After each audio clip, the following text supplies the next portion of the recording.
ओम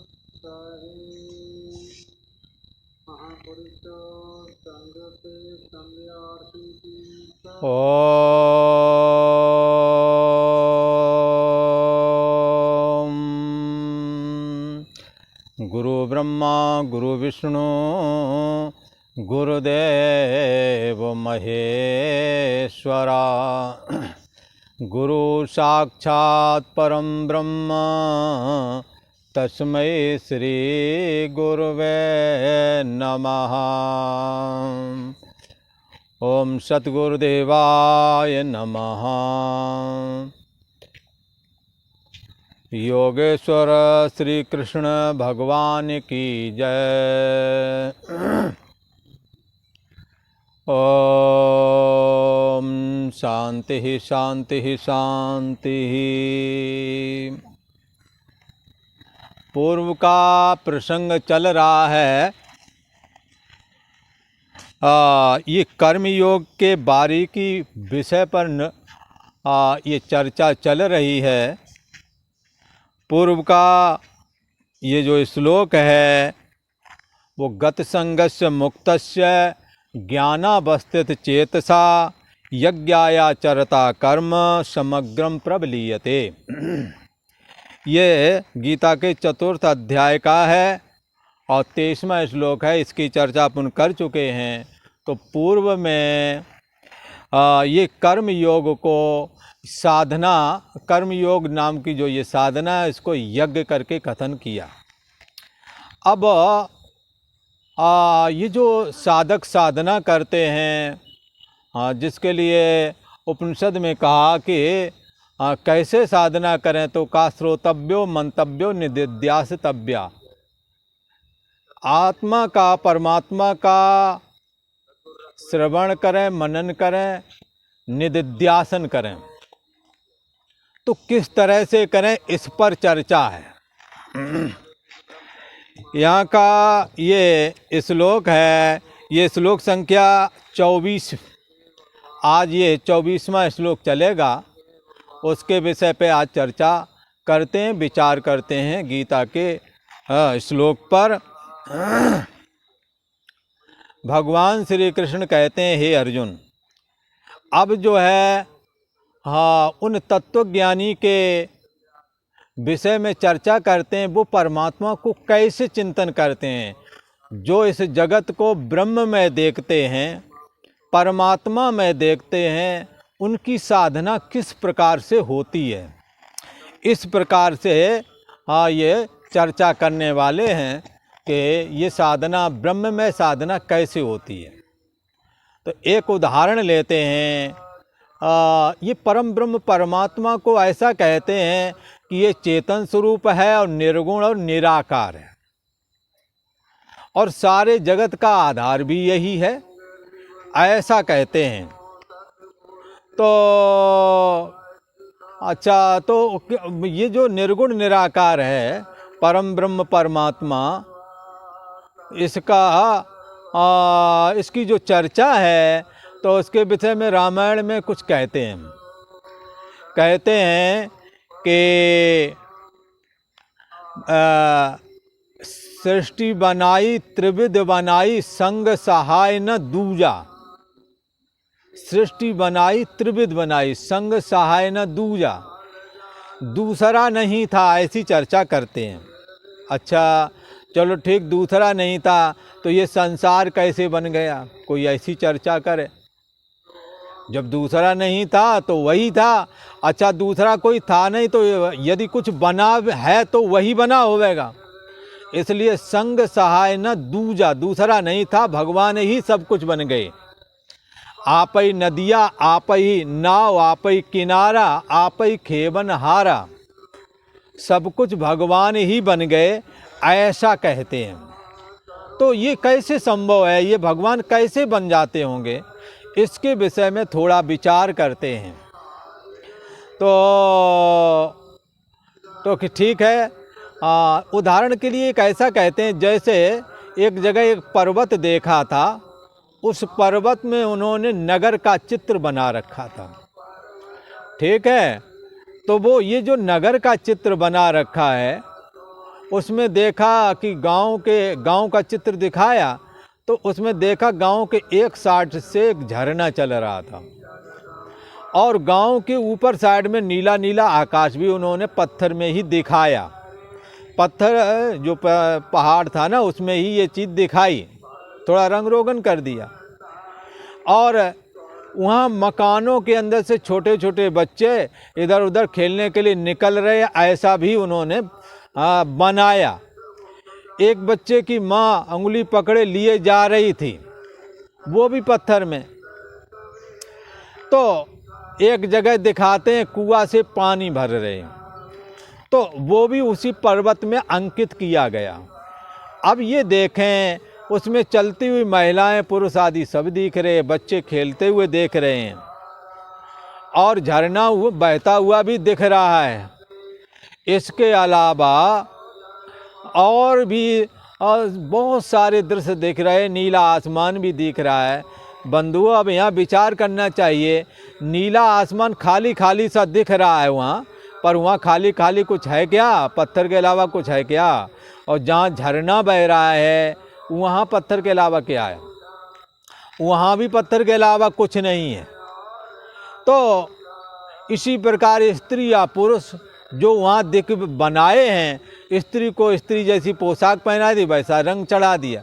अब वो स्त्री दिख रही है, पुरुष को पुरुष जैसी पोशाक रंग दी और वो पुरुष जैसा दिख रहा है, लगता है ये स्त्री है ये पुरुष है। पर बंधुओं, वहाँ पत्थर के अलावा ना स्त्री है ना कोई पुरुष है। वहाँ जो गाड़ी चलाने वाला ड्राइवर और गाड़ी दोनों पत्थर ही हैं। तो जैसे पत्थर में रचा गया, बनाया गया जो ये संसार है वो पत्थर रूप ही होता है, वैसे ही बंधुओं ये जगत भी परमात्मा बना हुआ है। हमारा मन इस बात को, इस रहस्य को पकड़ नहीं पा रहा है हम लोगों का। तथापि शास्त्र के अनुसार ये सृष्टि बनाई, त्रिविध बनाई, संग सहाय न दूजा, दूसरा नहीं, स्वयं ही सब कुछ बने। तो कैसे बने हैं? ऐसे ही बन गए। जैसे पत्थर का संसार यद्यपि पत्थर रूप है, तो भी कहीं स्त्री दिख रही, कहीं पुरुष दिख रहा, कहीं झरना दिख रहा है, कहीं मकान दुकान दिख रहा है, ऐसा दिख रहा है, पर वास्तव में वहाँ पत्थर से अलावा और कुछ नहीं।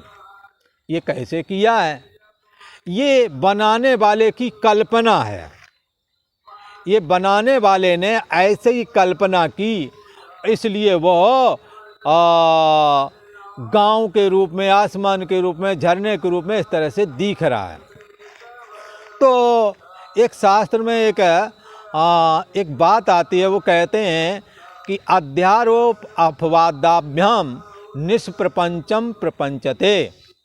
अध्यारोप और अपवाद की प्रक्रिया के द्वारा जो निष्प्रपंच परमात्मा है उसको प्रपंचित किया परमात्मा ने, भला अपने आप ही स्वयं।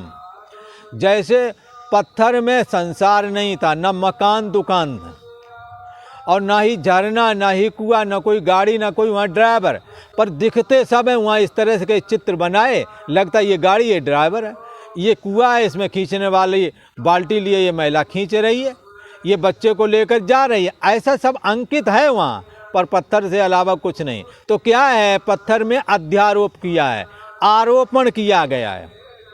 बंधुओं, ऐसे ही परम ब्रह्म परमात्मा में ये जगत का आरोपण हुआ है, ऐसा कहा गया। तो ये आरोपण किया गया है, ऐसा कहा। अच्छा, आरोपण किया गया तो आरोपण के पीछे क्या हेतु हो सकता है? ये आरोपण परमात्मा ने अपने जगह, अपने को जगत रूप बना लिया, इसमें क्या हेतु हो सकता है? तो इसके लिए एक ग्रंथ में आता है, इसके लिए एक ग्रंथ में आता है कि ये परमात्मा की अपनी तदक्षत एको हम बहुश्याम प्रजाए। वो अकेले ही था, उसे लगा कि मैं बहुत रूप हो जाऊं। ये अब उसकी अपनी इच्छा है, उसकी अपनी मौज है, उसे लगा कि मैं एक से बहुत रूप हो जाऊं। ऐसा उसके सोचते हुए जैसे पत्थर में नगर का चित्र बन गया, आसमान, झरना आदि स्त्री पुरुष आदि जो वहाँ दिख रहे हैं, ये किसी शिल्पकार की इच्छा का नतीजा है। जो पत्थर में कुछ नहीं है वहाँ भी सब कुछ दिख रहा है। ऐसे ही उस परम ब्रह्म परमात्मा में ये जगत दिखने लगा, ऐसा कहते हैं। क्यों दिखने लगा? क्योंकि उसने जो ये ईक्षणा की कि कौन सी ईक्षणा की? एको हम बहुश्याम प्रजाए, मैं एक हूँ वो बहुत रूप हो जाऊं। ऐसी उसको इच्छा हुई तो उसने संकल्प किया कि लव निवेश में भुवन निकाया, निमेष मात्र में पलक झपका उठाया। इतने मात्र में परमात्मा अपनी संकल्प शक्ति के द्वारा जगत रचना कर देता है। ऐसी उसमें सामर्थ्य है। परमात्मा के आश्रय में जो माया शक्ति रहती है उसमें ये सामर्थ्य है। तो ऐसे ही हम लोगों के अंदर में भी सामर्थ्य ईश्वरी विद्यमान है। जैसे हम सोए और एक स्वप्न में ऐसा ही जगत खड़ा हो गया जैसा हम यहाँ बैठे देख रहे हैं। कितना देर लगी वहाँ पर खड़ा होने में? वो जगत किसने बनाया? तो कहेंगे साक्षी आत्मा जो परमात्मा का ही निज अंश है, उसके आश्रय में रहने वाला माया रूप जो मन है, उसने ये देह और जगत वहाँ सपने के बना दिए। पेड़ पहाड़ नदी नारे ये सब बना दिए। किसने बना दिए? हाँ, आपके मन ने। ऐसे ही परम ब्रह्म परमात्मा के आश्रय में फुरने वाली ये माया शक्ति निमेष मात्र में, निमेष उन्मेष मात्र में ये जगत को खड़ा कर देती है। अब बंधुओं, विचार करने की बात है, उस परमात्मा ने अपने में जब जगत की कल्पना की और दूसरा नहीं था तो जगत के रूप में कौन होवेगा? तो संतों ने जो ये कहा ये जग हरि का रूप है, तो ये बिल्कुल ठीक ही कहा। ये परमात्मा, ये भगवान, ये जो हमारे तुलसीदास जी महाराज हैं, ये कहते हैं सिया राम मैं सब जग जानी, सीताराम में सारे जग को देखना चाहिए। हाँ, ये जगत सारा राम में है, कृष्ण में है। ये राम और कृष्ण अलग नहीं, ये साक्षात परम ब्रह्म परमात्मा नारायण ही है। ये सारा जगत नारायण में है। उसने अपने में कल्पना की और जगत बन के तैयार हो गया। तो अब यहाँ पर स्त्री परमात्मा, स्त्री की कल्पना, पुरुष की कल्पना, पेड़ पहाड़ की कल्पना, जंगल झाड़ी, इस सब की कल्पना पत्थर का ही जैसे शिल्पकार कर देता, पत्थर में ही कर देता है, ऐसे ही परमात्मा ने अपने में ही अहमता इदमता, मैं मेरा तू तेरा करके जो भी जगत है ये सब परमात्मा ने अपने आप में कल्पना किया है। तो जैसे पत्थर में कल्पित संसार पत्थर रूप होता है, ऐसे ही परमात्मा में ये कल्पित जगत परमात्मा रूप ही है। ऐसी साधना करने वाला ये साधक जो है कैसे साधना करता है, इस विषय की चर्चा करते हैं। तो श्लोक एक बार स्मरण करते हैं। ये चौथे अध्याय का 24वां श्लोक है।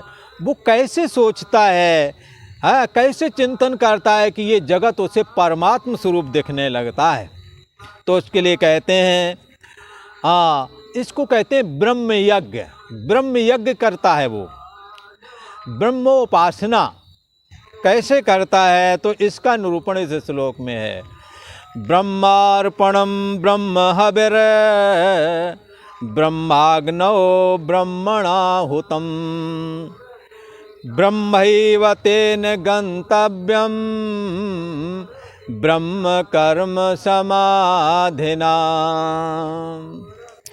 कहते हैं कि इस साधना रूप यज्ञ में ये कैसे चिंतन करता है कि इसे जगत में परमात्मा दिखने लगता है। सारा जगत ये जग हरि का रूप है, ऐसा उन्हों को दिखने लगता है। जिन्होंने ऐसा साधना की है, उन्हें ये जगत परमात्मा का स्वरूप दिखता है, परमात्मा का रूप दिखता है। ऐसा कहा। कैसे दिखता है, तो कहते हैं अर्पणम ब्रह्म।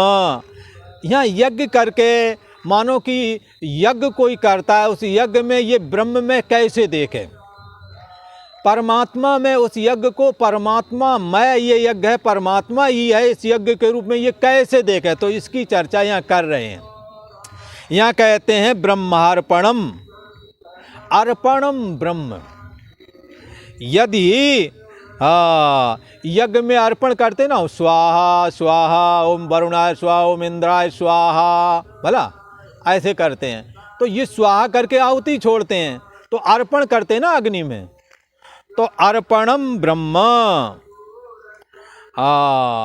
जैसे क्या क्या अर्पण करते हैं, तिल मिलाते हैं, हवन सामग्री, हवन सामग्री का आधा तिल, नहीं जैसे तिल है 2 किलो, तो 2 ही किलो हवन सामग्री, और 1 किलो चावल, और आधा किलो जौ, ऐसा करके, और फिर उसका आधा चीनी, तो ये सारी औषधियाँ मिला करके फिर हवन किया जाता है। बोला सारी औषधियाँ मिला करके, तो जो अर्पण किया जा रहा है ये क्या है, बोले ये भी परमात्मा ही है, क्योंकि दूसरा तो था नहीं, सब औषधियाँ कौन बनाया है, इसलिए जदन्नेना तिरोहति पुरुष ये वेदा सर्वम जद भूतम जच्चा भाव्यम माँ उता मृतत्व शेषानो जदन्नेना तिरोहति। जो अन्न के रूप में औषधियाँ अतिरोहित हो रही हैं, लहलहा रही हैं, ये औषधियों के रूप में परमात्मा है, ऐसा कहता है वेद। तो इसलिए अर्पण क्या है, जो अग्नि में अर्पण करे ये है क्या वस्तुतः, तो पाएंगे ये अर्पण भी दूसरा नहीं, ये ब्रह्म ही अर्पण के रूप में है। जैसे सपने में यदि कोई हम वस्तु देते हैं तो देन लेन करते भले ही रहें, पर वो अंतर्यामी आत्मा से अलग होकर के वजूद नहीं रखता।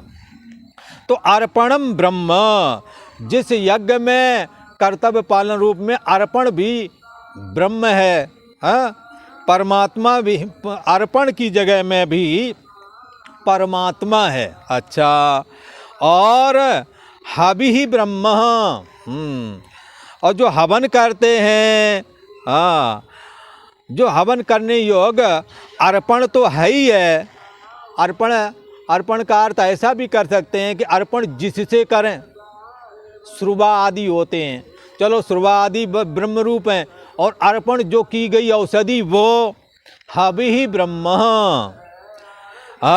तो कहते हैं कि जहाँ हवन है करने योग्य, हवन किए जाने योग्य जो द्रव्य हैं वो भी ब्रह्म स्वरूप है। अन्नम ब्रह्म करके, यहाँ तो अन्न को भी ब्रह्म माना है, सारा जगत ब्रह्म स्वरूप है ऐसा कहा गया। इसलिए कहते हैं ब्रह्मणः ब्रह्माग्नो। और जो हवन कर रहा है वो क्या है, उसमें भी तो परमात्मा ही है। तो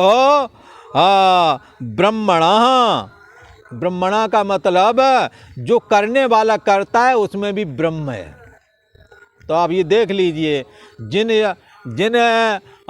जो ये श्रुवा आदि जो चीज़ें होती हैं आवश्यक, जिनके द्वारा घी आदि डालते हैं वो तो ब्रह्म है ही है। औषधियाँ जिनको होम करते हैं वो भी ब्रह्म, और जो हवन कर रहा है ब्रह्म, तो वो जो करता है हवन का वो भी, उसमें दूसरा कोई नहीं, वही परमात्मा है। इसलिए ब्रह्मणः, ये जो ब्रह्म है, ब्रह्म रूप जो ये करता है ये भी ब्रह्म ही है। ब्रह्माग्नहु हुतम, और ब्रह्म रूप अग्नि में आहुति देना रूप ये जो क्रिया है ना, यहाँ से उठाए वहाँ डाल, ये ऐसे लिया, फिर स्वाहा स्वाहा ऐसे करके जो करते हैं, ये जो क्रिया है ये क्रिया भी ब्रह्म रूप ही है। स्वप्न का दौड़ना भी परमात्मा अंतर्यामी साक्षी से भिन्न नहीं है, यहाँ की क्रिया भी ब्रह्म है, साक्षी से भिन्न नहीं, आत्मा से भिन्न नहीं। ऐसे ही यहाँ का ब्रह्माग्नो होतम। ब्रह्म रूप अग्नि में, अब जो अग्नि है, अग्नि को तो साक्षात ब्रह्म रूप करके उपासना भी है, इसलिए वो अग्नि भी ब्रह्म रूप है।